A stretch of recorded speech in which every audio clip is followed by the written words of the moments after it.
今年12暝汉光演习已经伫要收煞咯。这届的演习是强调讲，事先无剧本，嘛偷改家己网络讲述，通常受到限制演练。今年的演习嘛受到美国、日本甲欧洲国家特别关心，有真侪国外媒体拢专工派人来台湾采访报道。今仔解破新闻，咱就要请苏眉带咱做伙来了解。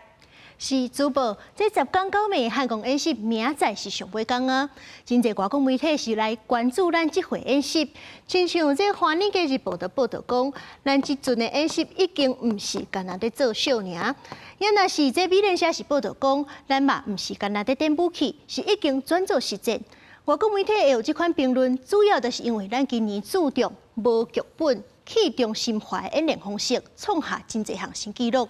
第一，亲像总统赖清德就心到担，今年是头一届参加万军演习，也就是由安全人员护送正副总统，确保咱的指挥能力。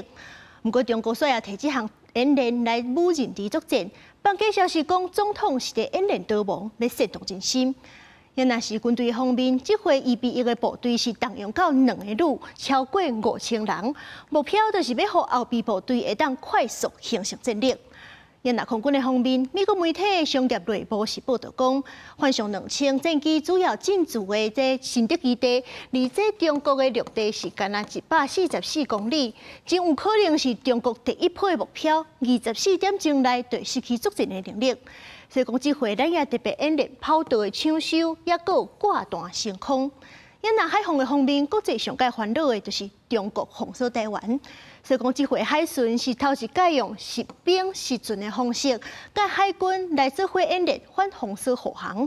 以上的种种，拢会当看出咱的决心，针对国际提出的问题加强演习。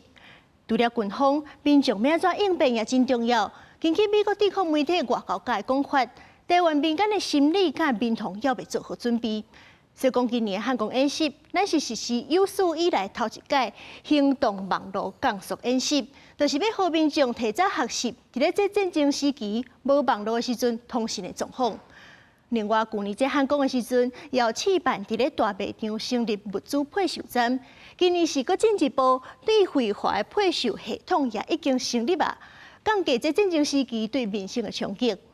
英国媒体 BBC 就报道讲，咱台湾演习的重点已经唔是干那放伫咧反登陆，是强调军民合作的长期应战。